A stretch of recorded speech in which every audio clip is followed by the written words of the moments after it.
Magsitayo po ang lahat.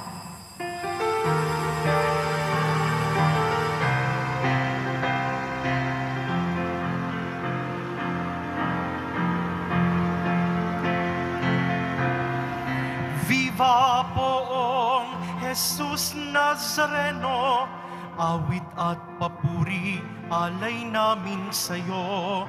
Dinggin ang dalangin at pagsamo ng bayan mo.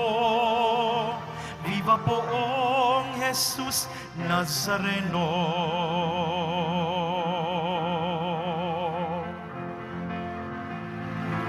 Tayo ngayon ay magtipon at sambahin ang poon.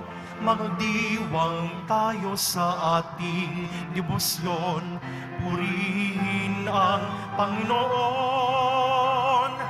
Viva poong Jesus Nazareno, awit at papuri alay namin sa'yo. Dinggin ang dalangin at pagsamo ng bayan mo.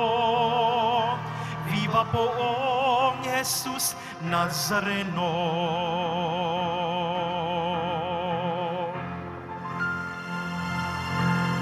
Sa ngalan ng Ama at ng Anak at ng Espiritu Santo. Amen. Ang pagpapala at kapayapaan mula sa Diyos na Ama natin at sa Panginoong Hesukristo naway sumainyo. At sumayo rin.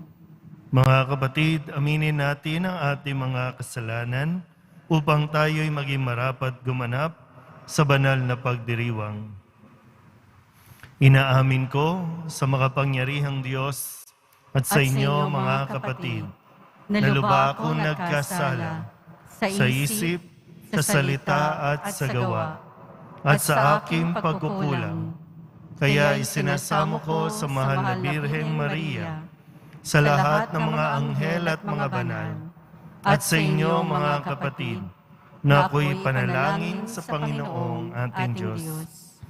Kawaan tayo ng makapangyarihang Diyos, patawarin tayo sa ating mga kasalanan, at patnubayan tayo sa buhay na walang hanggan.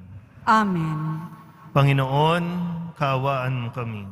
Panginoon, kaawaan mo kami. Kristo, kaawaan mo kami. Kristo, kaawaan mo kami. Panginoon, kaawaan mo kami. Panginoon, kaawaan mo kami. Manalangin tayo. Ama naming makapangyarihan, lagi mong lingapin at patnubayan kaming mga kabilang sa iyong angkan. Sa tanging pag-asa naming ikaw ang nagbibigay, kami tangkilikin mo at laging subaybayan sa pamamagitan ni Jesucristo kasama ng Espiritu Santo, magpasawalang hanggan. Amen. Magsiupo na po ang lahat. Pagbasa mula sa unang aklat ng mga hari. Noong mga araw na iyon, nakarating sa pandinig ng Reyna ng Sheba ang mga balita tungkol kay Solomon. Kaya't nagsadya siya upang subukin ito sa pamamagitan ng malalim na katanungan. Dumating nga siya sa Jerusalem na may kasamang maraming abay at may dalang katakot-takot na kayamanan. Mga kamelyo na may kargang iba't ibang uri ng pabango, napakaraming ginto at batong hiyas. At nang makaharap na niya si Solomon, sinabi niya ang kanyang pakay. Sinagot naman ni Solomon ang lahat niyang tanong, at wala ni isimang hindi nito naipaliwanag. Humanga ang reyna sa karunungan ni Solomon at sa palasyong ipinagawa nito. Napansin niya ang pagkain sa hapag ng hari, ang mga tirahan ng kanyang mga pinuno, at ang kaayusan ng kanyang mga tauhan. Napansin din niya ang kanyang kasuotan, ang mga tagadulot niya ng inumin, ang handog na iniaalay niya sa templo, Hangang-hanga ang reyna sa kanyang nakita. Kaya't sinabi niya sa hari, "Totoo nga pala ang lahat ng narinig ko tungkol sa inyo. Hindi ko mapaniwalaan ang mga sinasabi nila sa akin tungkol sa inyo. Ngunit ngayong makita ko ang lahat, ay napatunayan kong wala pa pala sa kalahati ang ibinalita nila sa akin. Sapagkat ang inyong karunungan ay talagang higit kaysa iniulat nila sa akin. Mapalad ang inyong mga asawa. Mapalad ang inyong mga tauhan, sapagkat lagi nilang naririnig ang inyong karunungan. Purihin ang Panginoon, ang inyong Diyos, na nagpala sa inyo at nagpaluklok sa trono ng Israel. Dahil sa walang katapusang pag-ibig ng Panginoon sa Israel, ginawa niya kayong hari upang mamahala dito at magpairal ng katarungan. At ang hari, binigyan niya ng halos 5 toneladang ginto at napakaraming pabango at batong hiyas. Kailanmay hindi natumbasan sa dami ng pabangong iyon na bigay ng reyna ng Sheba kay Haring Solomon. Ang salita ng Diyos. Salamat sa Diyos. Madiwa kapag nangusap ang mga matuwid at ganap. Madiwa kapag nangusap ang mga matuwid at ganap. Ang iyong sarili sa Diyos mo ilagak. Pag nagtiwala kay tutulungang ganap. Ang kabutihan mo ay magliliwanag, katulad ng araw kung tanghaling tapat. Madiwa kapag nangusap ang mga matuwid at ganap. Ang mga matuwid, madiwang mangusap, at ang sinasabi nila'y pawang tumpak. Ang utos ng Diyos ang nasa sa puso. Sa utos na ito'y hindi lumalayo. Madiwa kapag nangusap ang mga matuwid at ganap. Ililigtas ng Diyos ang mga matuwid. Iingatan sila pag naliligalig. Ililigtas sila at kanyang tutulungan. Laban sa masama, ipagsasanggalang, sapagkat sa poon nangungubling tunay. Madiwa kapag nangusap ang mga matuwid at ganap. Magsitayo po ang lahat.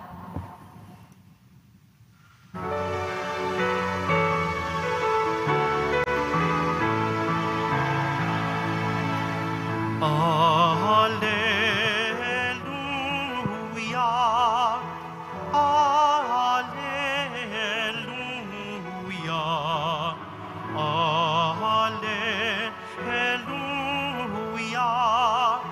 Alleluia, Alleluia.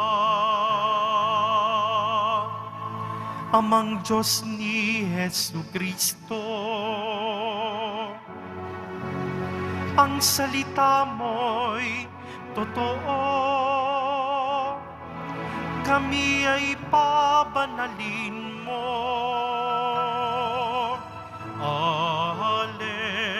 Alleluia, Alleluia, Alleluia,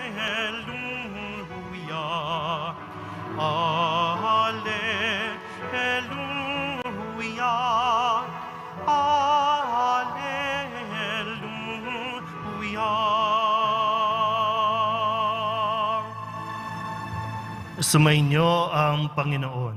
At sumaiyo rin. Ang mabuting balita ng Panginoon ayon kay San Marcos. Papuri sa iyo, Panginoon.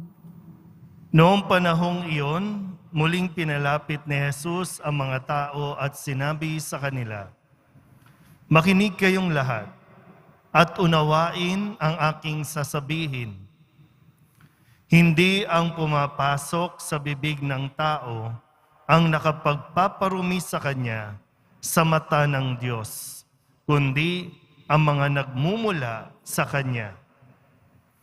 Ang may pandinig ay makinig. Iniwan ni Jesus ang mga tao at nang makapasok na sa bahay, siya'y tinanong ng kanyang mga alagad tungkol sa talinghaga. Kayo man ba'y wala ring pangunawa? Tugon ni Jesus. Hindi ba ninyo alam na hindi nakapagpaparumi sa tao ang kinakain niya, sapagkat hindi naman pumapasok iyon sa kanyang puso, kundi sa tiyan, at pagkatapos ay idinudumi. Sa pagsasabi nito'y para nang ipinahayag ni Jesus na maaaring kanin ang lahat ng pagkain. Nagpatuloy siya sa pagsasalita. Ang lumalabas mula sa tao ang nagpaparumi sa kanya sa mata ng Diyos. Sapagkat sa puso o sa loob, sa puso ng tao, nagmumula ang masasamang isipang nag-uudyok sa kanya na makiapid, magnakaw, pumatay, mangalunya, mag-imbot, at gumawa ng lahat ng kabuktutan tulad ng pagdaraya, kahalayan, pagkainggit, paninirang puri, kapalaluan, at kahangalan. Ang lahat ng ito'y nanggagaling sa puso ng tao at siyang nagpaparumi sa kanya. Ang mabuting balita ng Panginoon. Pinupuri ka namin, Panginoong Hesukristo. Magsiupo na po ang lahat. Isang magandang araw po sa inyong lahat. Napakahalaga po ng paalala ng Poong Jesus Nazareno sa atin pong lahat. Ang sabi niya, ito po, napaka-importante. Unawain ng mabuti ang aking sasabihin. Unawain. Pag sinabing unawain, pag-isipan ng mabuti, paglaanan ng oras na pagnilayan, unawain. Diyan tayo nagkakasira-sira sa panahong ito yung hindi muna natin inuunawa, yung narinig natin, hindi mo na ina-analyze, hindi mo na sinusuri, basta react lang ng react. O ano yung nakikita sa picture na hindi naman malinaw, magre-react agad. Tapos, magbibitaw na ng kung ano-anong mga opinyon, nakala mo napaka-expert, hindi naman naiintindihan pa, hindi pa nga inuunawa. Kaya yung pangalawa, ang sabi, ang may pandinig, makinig. So, importante po, para maunawaan mo, makinig ka. Minsan, pag sinisermonan tayo, pinapayuhan tayo, sarado na yung tenga, kaya paano mo maiintindihan? Paano mo mauunawaan? Lalo tigit kung punong-puno ka na ng sarili mo. Yung kung ano na yung pinaniniwalaan mo, yan na yan, kaya wala nang makapasok. So, paano magiging maayos ang ating ugnayan, ang ating relasyon, kung hindi naman natin bubuksan ang ating mga tenga para makaunawa? Gaya ngayon, tingnan nyo nga yung mga katabi ninyo. Attentive ba o lutang na naman? Gising ba o tulog? Nakikinig ba o busy sa cellphone? Minsan kapag nagmimisa na tayo, paalala naman nakakalimot tayo eh. Pag nagmimisa na, wala na munang cellphone. Hindi ka naman nanonood siguro ng online mass habang nandito. Kalaban na nga natin kapag nasa online mass, no, kapag mga nasa bahay, maraming distraction na nga. Kung nanonood ka ng misa, para ka lang talagang nanonood ng TV, ng teleserye, kasi habang nagmimisa, may ginagawa ka naman. So paano mo maiintindihan yung gustong ipaunawa ni Jesus na dapat sasagot sa sitwasyon mo?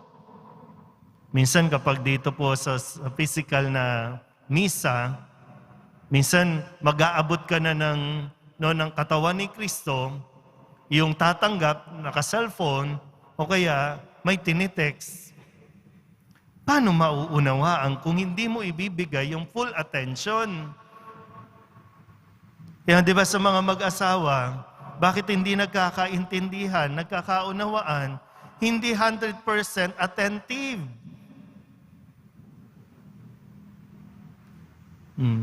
Kaya nababaliwala.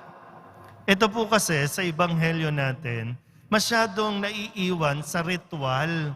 Yung mga Pariseo, mga Iskriba, puro sila bawal. At kapag hindi ginawa, hindi sinunod, yung ayon sa kanilang mga protocols, ituturing silang marumi. Pag sinabing marumi, makasalanan agad. Agad. Hindi lang naghugas ng kamay, makasalanan na. Hindi lang naghugas ng kakainin, makasalanan na. Ganun yung mentality ng mga kausap ni Jesus. Pero ipinapaunawa niya ito na sana unawain ninyo ng mabuti. Hindi kasalanan yung kumain ka ng kung ano-ano. Kahit baboy pa, taba pa ng baboy kainin mo, hindi ka magkakasala dyan. Ha? Pero tataas ang presyon mo. Ma-high blood ka. Ano ang kasalanan doon? Katakawan. Hindi yung pagkain ng kung ano-ano, kundi yung katakawan. At saan ang gagaling yung attitude natin na pagiging gahaman? Sa puso. At yun yung nagpaparumi. Yun yung gusto ipaunawa sa atin. Hindi tayo puro pwedeng ritual lang. Kahit matapos mo pa ang rosaryo sa buong maghapon, kahit magmisa pa ako ng magmisa, kung yung lumalabas naman sa akin, yung nasa puso ko, isa sa mga binabanggit dito, yun, doon tayo nagpaparumi o nagiging marumi sa harap ng Diyos. Ang nakakalungkot lang din, masyado tayong nagiging conscious sa kung paano tayo makikita ng mga tao. Yung panlabas, ayan, nagsisimba yan. Ayan, miyembro yan ng simbahan. Ayan, nagdidebosyon yan. Pero sino ang nakakakita ng puso natin? Ang Diyos lang. Malinis tayo sa paningin ng tao, pero baka napakarumi na natin sa paningin ng Diyos. Hindi tayo maliligtas sa kung paano tayo tinitingnan ng tao at kung paano mo ipinoproject ang iyong pagkatao, ang iyong sarili sa tao. Ang magliligtas sa atin ay yung pagtingin sa atin ng Diyos. At gusto ng Diyos maging malinis tayo. Kaya suriin natin, no? Kung ano bang nilalaman ng mga puso natin. Baka mamaya atakihin na lang tayo bigla. No? Baka kailangan ng maglinis-linis ng ating mga puso. Ipa-check up na yan. Agad-agad. Sabi po dito, suriin natin ha. Baka kasi ang nilalaman ng puso natin, yung pakikiapid, yung pagnanakaw, yung pumatay, yung mga lunya, yung mag-imbot, gumawa ng kabuktutan, tulad ng pagdaraya, kahalayan, pagkainggit, paninirang puri, kapalaluan, at kahangalan. Sabi po, lahat ng ito nanggagaling sa puso ng tao. At sa tingin ko, lahat ng nabanggit ko, umiiral sa kasalukuyang panahon, sa kasalukuyan nangyayari sa paligid natin. Maraming kumikita, maraming yumayaman sa paggawa ng mga fake news. O baka sakali, ang fake news katumbas ng paninirang puri. Kasi pagsisinungaling o pagsasabi ng hindi totoo. Hindi tayo nagnanakaw, hindi tayo pumapatay, hindi tayo nagdaraya, pero gustong-gusto natin yung mga taong pumapatay, nagdaraya, nakikiapid, naninirang puri. So, paano? Ang gagawin natin? Kaya po, nawa, mas ma-appreciate po natin na sa bawat pagdiriwang ng misa, ninanais ng Diyos na tayo po ay maging malinis. At tanging ang Diyos lang din ang makapaglilinis sa mga puso nating medyo nagiging marumi na. Amen.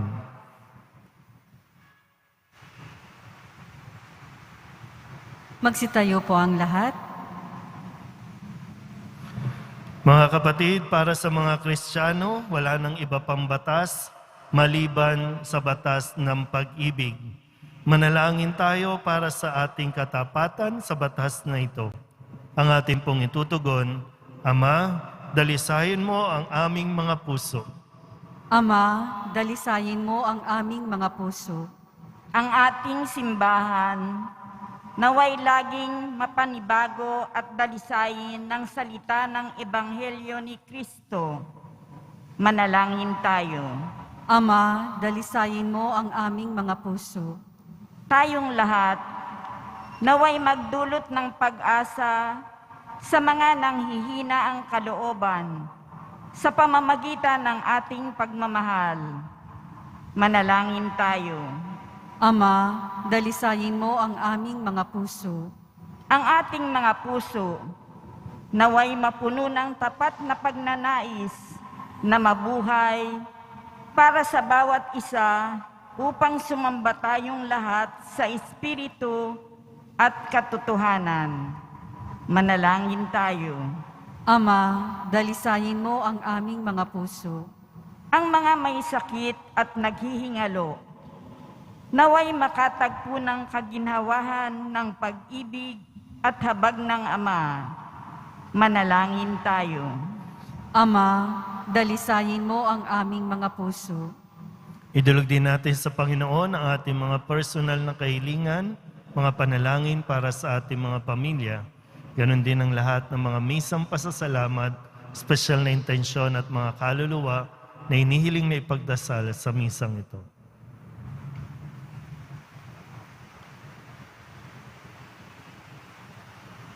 Ang lahat ng ito inihiling namin sa ngalan ni Kristong aming Panginoon. Amen. Magsiupo na po ang lahat.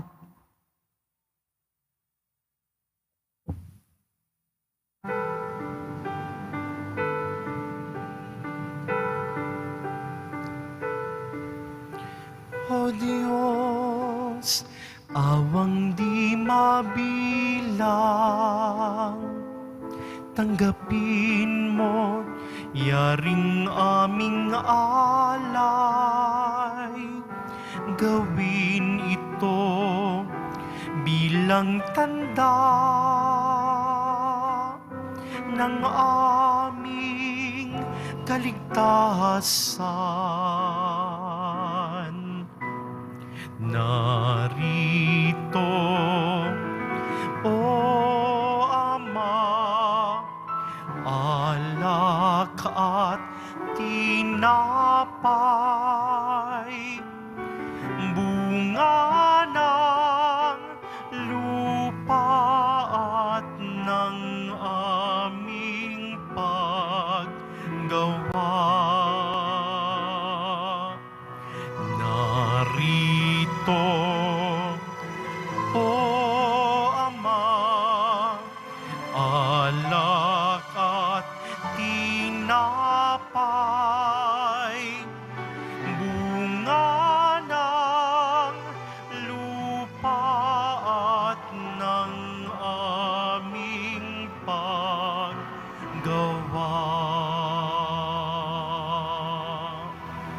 Magsitayo po ang lahat.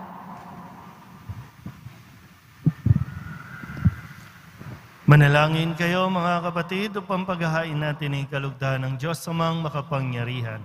Tanggapin nawa ng Panginoon itong paghahain sa iyong mga kamay, sa kapurihan niya at karangalan, sa ating kapakinabangan at sa buong sambayanan niyang banal. Ama naming lumikha, ang pagkahit inuming narito ay iyong ginawa upang mapalakas kaming mga mahihina. Ipagkaloob mong ito ay aming mapagsaluhan bilang pakikinabang sa buhay mong pangmagpakailanman sa pamamagitan ni Jesucristo kasama ng Espiritu Santo magpasawalang hanggan. Amen. Sumainyo ang Panginoon. At sumaiyo rin. Itaas sa Diyos ang inyong puso at diwa. Itinaas na namin sa Panginoon. Pasalamatan natin ang Panginoong ating Diyos. Marapat na siya ay pasalamatan. Ama naming makapangyarihan, tunay ngang marapat na ikaw ay aming pasalamatan. Sa iyong paglingap at kagandahang loob, ang tao'y nilikha mo at pinangasiwa sa sansinukob. Sa hangad mong siya'y iwastong lubos, siya'y pinagdusa mo sa kanyang pagtalikod. Sa iyong paggiliw, iyong ipinahintulot na makabalik siya sa pamamagitan ni Kristo Jesus. Kaya kaysa ng mga anghel na nagsisiawit ng papuri sa iyo, nang walang humpay sa kalangitan, kami nagbubunyi sa iyong kadakilaan.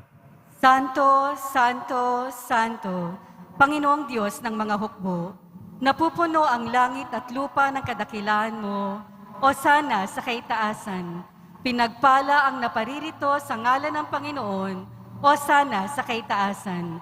Magsiluhod po ang lahat. Ama naming banal, ikaw ang bukal ng tanang kabanalan. Kaya't sa pamamagitan ng iyong Espiritu, gawin mong banal ang kaloob na ito upang para sa aming maging katawan at dugo ng aming Panginoong Hesukristo. Bago niya pinagtiis ang kusang loob na maging handog, inawakan niya ang tinapay, pinasalamatan kaniya, binaghati-hati niya iyon, iniabot sa kanyang mga alagad at sinabi, "Tanggapin ninyong lahat ito at kanin, ito ang aking katawan na ihahandog para sa inyo."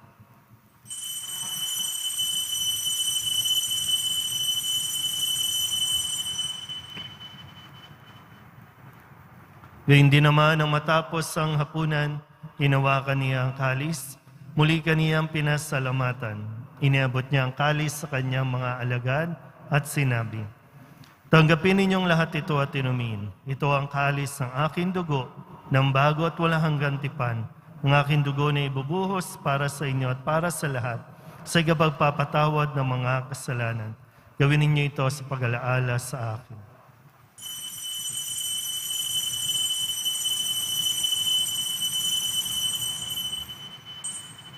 Magsitayo po ang lahat. Ipagbunyi natin ang misteryo ng pananampalataya. Si Kristo'y namatay, si Kristo'y nabuhay, si Kristo'y babalik sa wakas ng panahon. Ama, ginagawa namin ngayon ang pag-alaala sa pagkamatay at muling pagkabuhay ng iyong anak, kaya tiniaalay namin sa iyo ang tinapay na nagbibigay buhay at ang kalis na nagkakaloob ng kaligtasan. Kami napapasalamat dahil kami iyong minarapat na tumayo sa harap mo para maglingkod sa iyo. Isinasamo namin kami magsasalo-salo sa katawan at dugo ni Kristo ay mabuklod sa pagkakaisa sa pamamagitan ng Espiritu Santo. Ama, lingapin mo ang iyong simbahang laganap sa buong daigdig. Puspusin mo kami sa pag-ibig, kaysa ni Francisco na aming Papa at ni Jose na aming Obispo at ng Tanang Kaparian. Alalahanin mo rin ang mga kapatid naming nahimlay na may pag-asang sila'y muling mabubuhay, gayon din ang lahat ng mga pumanaw. Kawaan mo sila at patuloyin sa iyong kaliwanagan. Kawaan mo at pagindapating kaming lahat na makasalo sa iyong buhay na walang wakas. Kaysa ng mahal na Birhen Maria na Ina ng Diyos, ng kabiyak ng puso niyang San Jose, kaysa ng mga apostol at ng lahat ng mga banal na namuhay dito sa daigdig ng kalugod-lugod sa iyo, may pagdiwang nawa namin ang papupuri sa ikararangal mo sa pamamagitan ng iyong anak na aming Panginoong Hesukristo. Sa pamamagitan ni Kristo, kasama niya at sa Kanya, ang lahat ng parangal at papuri ay sa iyo, Diyos amang makapangyarihan, kasama ng Espiritu Santo, magpasawalang hanggan. Amen, amen, amen, amen.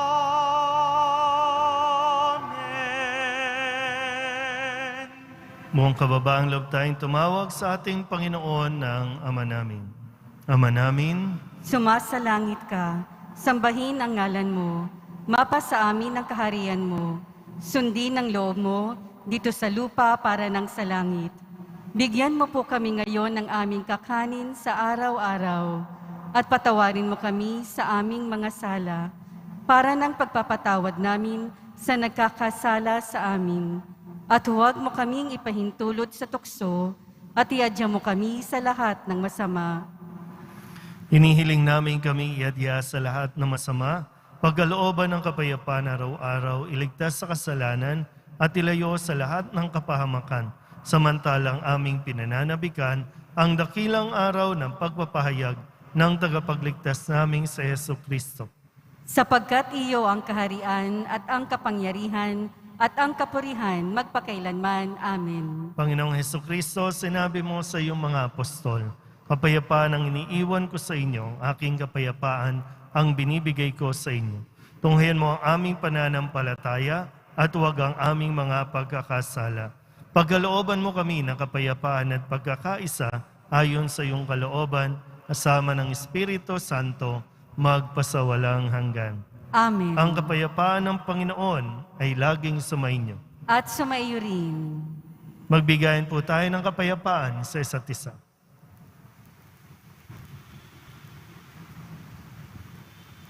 Kordero ng Diyos na nag-aalis ng mga kasalanan ng sanlibutan, maawa ka sa amin. Kordero ng Diyos na nag-aalis ng mga kasalanan ng sanlibutan, maawa ka sa amin.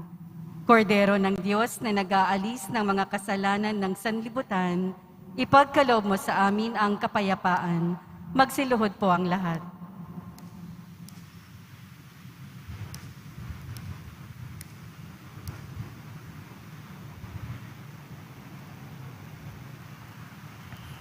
Ito ang kordero ng Diyos. Ito ang nag-aalis ng kasalanan ng sanlibutan. Mapalad ang mga inaanyayahan sa kanyang piging. Panginoon, hindi ako karapat-dapat na magpatuloy sa iyo, ngunit sa isang salita mo lamang ay gagaling na ako.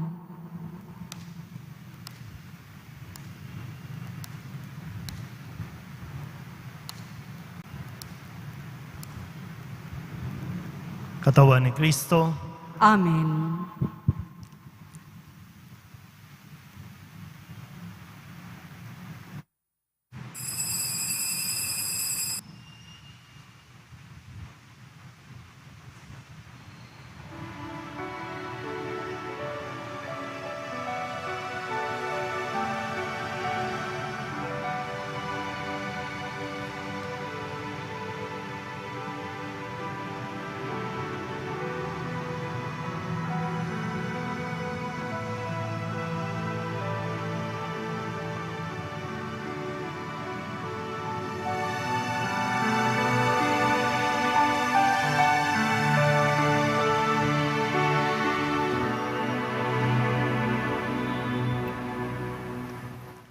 Sa Diyos lamang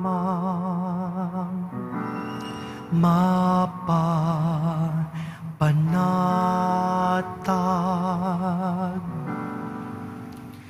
ang aking kaluluwa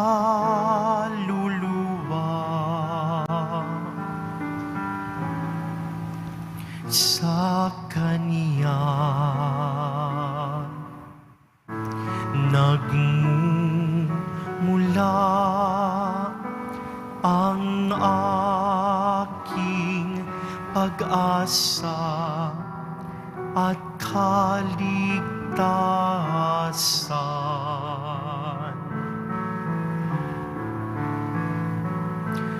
O Diyos, Ikaw ang aking kaligtasan, nasa iyo aking kalwalhatian.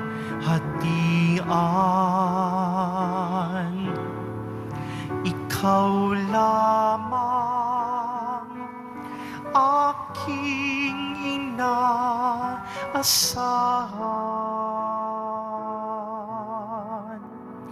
ang aking muog at tanggulan. Sa Diyos lamang mapapanatag ang aking kaluluwa.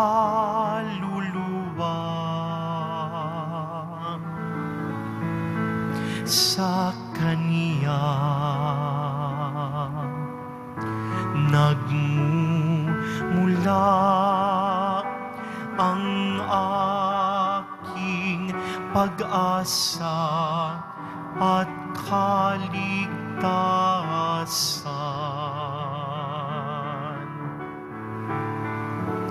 Paniniil di ko pa nanaligan, puso'y di ihilig sa yaman, kundi sa Diyos na makapangyarihan, na aking lakas at takbuhan.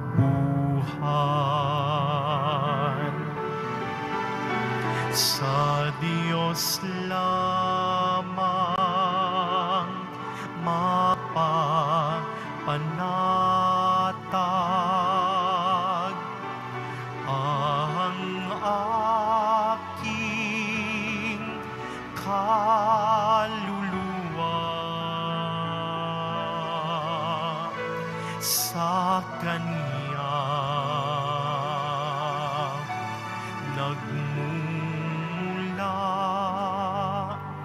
ang aking pag-asa at kaligtasan.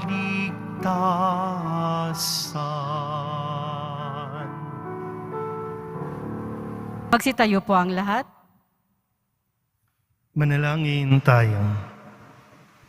Ama naming mapagmahal, sa pagkaitinuming pagkakaisang ibinigay, kami niloob mong makapakinabang. Kaysa ni Kristo kami naway makapamuhay upang makapamunga ng may kagalakan para sa kapakanan ng aming kapwa-tao sa sanlibutan.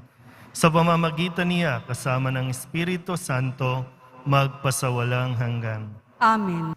Sumainyo ang Panginoon. At sumayo rin. Manalangin tayo para sa pagbabasbas. Mahal na poong Jesus Nazareno, inihayag mo sa pamamagitan ng krus ang walang maliw na pag-ibig ng Diyos sa sangkatauhan. Pakinggan mo ang kahilingan ng iyong angkan na nagsusumamo sa iyo. Makamtanawa nila ang iyong katugunan at tanggapin ang kasagutan na may utang na loob na tinatanaw. Basbasan din po ninyo ang kanilang mga imahin at dasalan at lahat ng mga may karamdaman. Sa pamamagitan ng bendisyon na ito, naway maalala nila ang mga pangako nila noon sa binyag na ikaw ang kanilang iibigin at paglilingkuran bilang Panginoon magpasawalang hanggan. Amen. At pagpalain kayo ng makapangyarihang Diyos, Ama at Anak at Espiritu Santo. Amen. Humayo kayong taglayang kapayapaan ng Poong Jesus Nazareno. Salamat sa Diyos. Magandang araw po.